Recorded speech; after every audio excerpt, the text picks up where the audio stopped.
So what was that? everything. What was that party you met Prince? I thought it was really fascinating. Okay, so one of my Got to hear this story. so that was an interesting party because it was my very first huge. I mean, I've been to other parties, but this was like the creme of the creme on top because it was Entertainment Tonight Emmy party.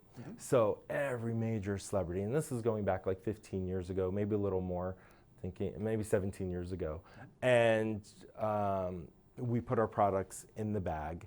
And so I'm kind of like, this is amazing. I'm like looking like every major star, supermodel, this, that. I'm like, whoa, this is amazing. And I'm at the Sky Bar in Hollywood. And they look about the same in person as they do on the screen, or a little different? Oh, a lot of people look different. Somebody like you thought was like 5'10" is like 5'1". You know, it's like, it's amazing. But so I met so many people through some incredible people, but I was kind of in like Prince was going to perform. So they put this huge stage up on the over the pool. There's this little nook that I kind of stood in between two big planters where I got a great view.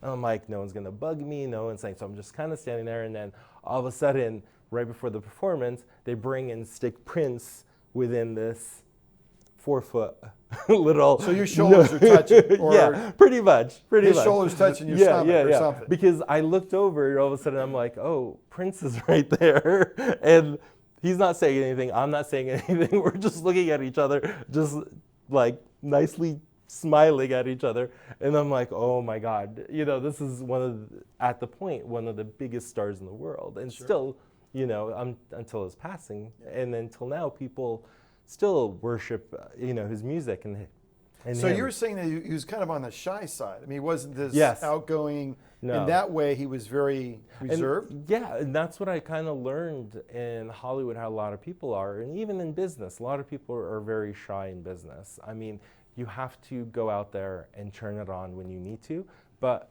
in your day-to-day, you could be very shy. I was very, very introverted as a child. And even till now, sometimes I'll go to somewhere and just be observing, and I love to observe people and watch people and see what happens. And just by observing this, I had one of the biggest superstars in history kind of standing next to me. So how many minutes was he standing there before? Like 15 minutes. Like 15 minutes we stood there without saying a word. It was the funniest thing. And then they came and took him, and he was on stage, and I'm like. And then all of a sudden he flips a switch and. Oh, and 2.5 hour amazing concert. I mean, killing it. People are like just losing their minds, having the best time. That was probably one of the best parties, and I've been to a lot of parties around the world and in Hollywood, and that was probably one of the most very, very memorable experiences where you're next to a superstar, but wasn't with 20 security guards